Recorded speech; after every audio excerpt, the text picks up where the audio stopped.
কেমন আছো তোমরা সবাই? আশা করছি ভালো আছো। আমার নাম সুমন। ভাই আজকে খুব ইমোশনাল ভাবে কথা বলবো, কারণ আজকে হচ্ছে লাস্ট সেমিস্টার লাস্ট এক্সাম।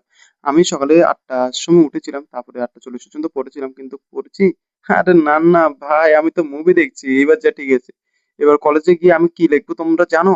যদি না জেনে থাকো অবশ্যই তোমরা জেনে থাকবে, কারণ 20 তারিখে পরীক্ষার ডেট। আমার লাস্ট এক্সাম ছিল 20/6/2026, আর এখানে ট্যাবের মধ্যে একটু গন্ডগোল হয়ে গেছে। তারপর আমি পুরো রেডি ফিট হয়ে মানে হয়ে যাবে। अलग ही लेवल का बंदा था তারপরে কিছুক্ষণ পড়ার পর রেডি টেডি হওয়ার পর আমি সোজা বাইকে উঠে গেছি, আর আমার চোখটার মধ্যে কি জেনে ঢুকছিল, সেই জন্য মোবাইলটা কাছে নিয়ে তোমাদেরকে দেখাচ্ছি। হে হি হি। তারপর আচ্ছা বাদ দাও, মানে অনেক শতানি হয়ে গেছে। তারপরে আমার বাইকের স্পিডোমিটারটা একটু খারাপ আছে, সেটাও বড় কথা নয়। বড় কথা হচ্ছে আমার অনেক হাতটা কাঁপছে ভাই, মানে বাইকটা অনেক স্পিডে আছে, তো সেই জন্য ভাই আমি এবং আমার বাড়ি থেকে কলেজটা অনেক দূরে, প্রায় 35 to 40 কিলোমিটার। প্রথমে আমি জোলাইবাড়ি থেকে মরুপুর থেকে এটা হলো কি বলে কি রতনপুর, হ্যাঁ রতনপুর হসপিটালটা। তারপর রতনপুর থেকে সোজা চলে এসেছি সোনাচুরি, দক্ষিণ সোনাচুরি। তারপরে এখান থেকে আমি দেবজিৎ বাবুকে উঠাবো আমার বাইকে পিছিয়ে। কেউ কি রোলা তো দেখানো পারেগা না। আচ্ছা, বাদ দাও, কারণ আমরা সবাই হচ্ছে একই সেমিস্টারে, মানে একই ডিপার্টমেন্টে পড়ি, সেই জন্য সবাই ডিপার্টমেন্টের মানে এক্সাম আজকেই লাস্ট।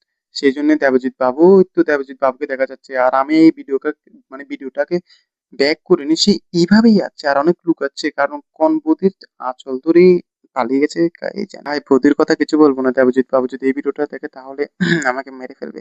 তাহলে খুব স্টাইলিশ ভাবে টার্নিংটা কাটার পর আমি সোজা চলে এসেছি উত্তর সোনাচুরি। ওই তো সঞ্জয় বাবুকে দেখা যাচ্ছে, আমাদের স্টাইলিশ ম্যান। তার অবস্থা কি হয় তোমরা ভিডিওর মাঝখানে দেখবে, আর আমি ভিডিওটা করছি জাস্ট। আর দেবজিৎ বাবু অনেক শরম পাচ্ছে কেন? তোমাদেরকে বলেছিলাম না, বৌদি বৌদি পাগল। আচ্ছা, তাহলে সঞ্জয় বাবু মুখ লুকাতে লুকাতে চলে এসেছে, অনেক হাসাহাসি করছে আর অনেক মানে বড় বড় পা দিচ্ছে।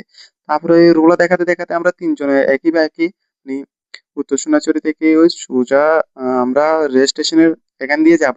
তারপরে এখান দিয়ে একটু স্লো করছি, কারণ একবার আমরা চারজন একই বাইকে ছিলাম, তারপরে এতে মানে এই টার্নিংটার মধ্যে পুলিশ বসেছিল। তা পুলিশটাকে বলছি যে, মানে সবাইকে নামার পর আমাকে ধরছিল, মানে স্যার আমার এক্সাম ছিল সেই জন্য একটু ছেড়ে পরে আর কি পুলিশ সবাই আমাদেরকে ছেড়ে দিল। তারপর ছেড়ে দেওয়ার পর রাজা দোকানটাও বন্ধ। আর এবার কি করবো, আর এই দোকানের মধ্যে মোবাইলটা এড়েছি। ভাই আমার এক্সামটা আমার দারুণ গেল।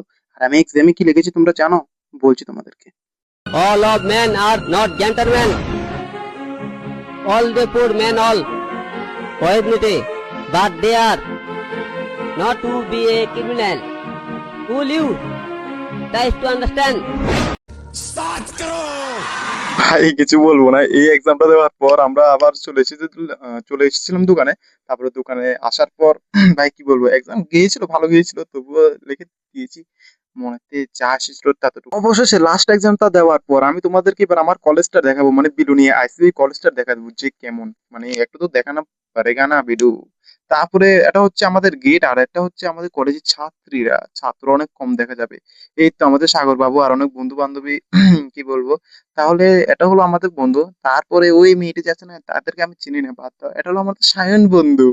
তারপরে তার সাথে একটু কথাবার্তা বলার পর তারপরে এখানে মানে আমি খুব ভুল ক্রমে গিয়েছিলাম ভিতরে, কারণ ভিতরে যাওয়ার পর আমার অবস্থা অনেক সিরিয়াস হয়ে গেছিল, কারণ ভাই আমি ভাবতেই পারিনি যে আমার জামা কাপড়টা মানে এমন ভাবে ছিটবে যে আমার আর রাস্তা দেখাবার কোনো সুযোগ নেই।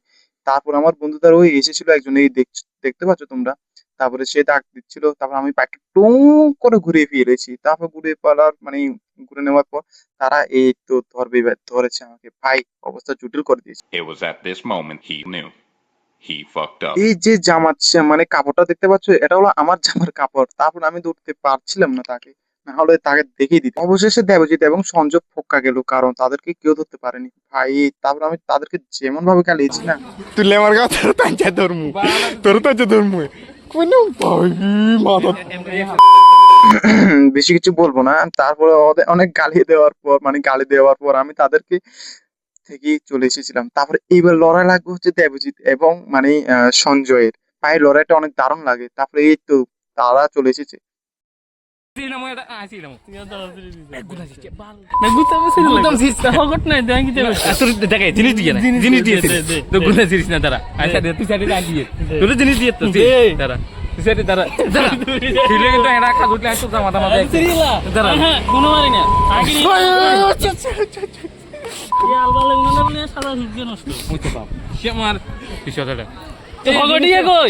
अरे हो गई গেছে সিরিয়াস কই না চেঞ্জ শুধু বান্ধি রাখ ইয়েস কি দরকারটা ছিল দেখতে তো কি হচ্ছে তোর কি দরকারটা ছিল এটা স্টার্ট করছিল মানে এটা কে স্টার্ট করছিল? এই আমারটা শেষ, এই আমারটা শেষ, আমার তো শেষ তাই এনে মারে তেন দুজন দরকার চল ঘুরি চল চলছ না অনেক ইত্যারে এখন চার তুই সিল ঠিক আছে নি আ তো কুদাম নাই দুনকে তুনু ঠিক আছে নি হ্যাঁ সব ঘুরা তুই ভিডিও করিস ভিডিও তোর কন্টেন্ট নেবো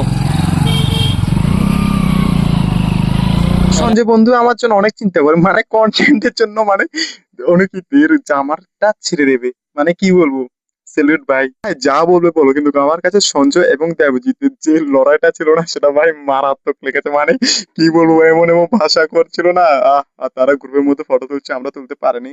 এই তো সামনের দিকে অনিকিত, দেখা যাক অনিকিতের জামাটা চিনতে পারে না পারে না। নামাজ না আরে কোনটা সামনে সব টান করে কোনটা ধর তোরা কোনটা ধর হ্যাঁ সিরিয়াস আসতা না বলে মার দে তুই ব্যাক স্টাফ রাখ কিলে সরে কোনটা সরি সরি কি সরি আরে কিলে না ভাই তা লাগে ঘুরাবি না কুসুম তো মারলে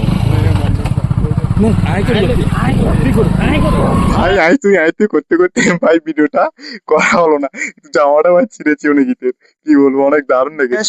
সবার জামা কাপড় ছিঁড়ার পর আমি কলেজটাকে টাটা দিয়েছি, আর যাবো না ভাই, নমস্কার। পড়ালেখা আমার দ্বারা হবে না। আর তোমরা যারা পড়তে ভালোবাসো, অবশ্যই আইসিবি কলেজটাতে এসে পড়তে পারো। আর বন্ধুটা থামস আপ দিচ্ছে, বন্ধু তোকেও থামস আপ, কারণ সবার কলেজ শেষ, টাটা। তারপরে আর কি তারা দেখছি একে একে অপরের ভালোবাসার চিহ্ন দিচ্ছে।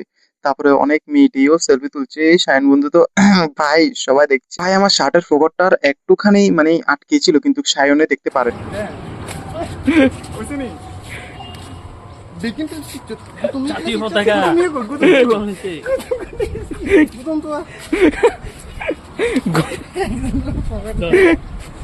মুস্তাফা কই ইয়া কেন করি ওবে আবার নাই আয় আরো দূরে চলে যাচ্ছি তুই এরা বলার মত না এরা ওজার সিল কি চল চল চল তো খেলনে দিও না ইয়ো দে আই সামনে একটা ফটো দিই ফটো তো সেলফি সেলফি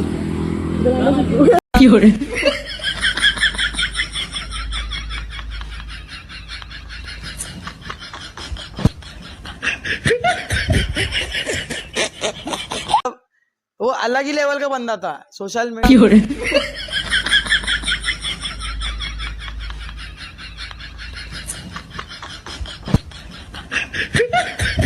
ভেবেছিল তারা শুধু আমার শার্টে খুলবে, কিন্তু না না না না, সঞ্জয় শার্টটা টুং টুং করে ছিলে ফেলেছি। তারপরে এখানে বাইকে 4 জন উঠেছে, একজন কিক মারছে, আরেকজন চালাচ্ছে, আরেকজন ভিডিও করছে, আরেকজন দেখছে।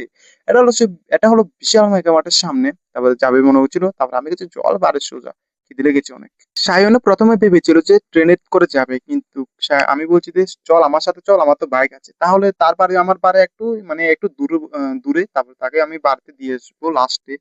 তারপরে তার আগে সবাইকে নামিয়ে দেবো। তারপরে স্টেশন থেকে সোজা প্রথমে সঞ্জয়কে নামিয়ে দিচ্ছিলাম। আর এই কাকার কথাটা শোনো। আর গরমতে ঘুমা যাবনি আমি তো মানে আমি আপডেট করি লাইসেন্স করতে তিন বাইকে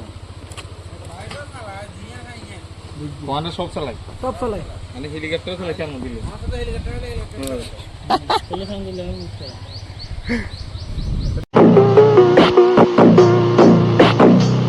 ভাই এবার কাকার ওরা প্লাস 9999999 হয়ে গেল।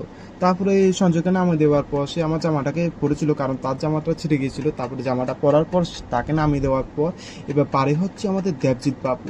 তাহলে দেবজিৎকে নামিয়ে দেওয়ার আগে প্রথমে সোনাচুরে আগে জায়গার মধ্যে নামিয়ে দেবো তাকে। এবার চলে এসেছি।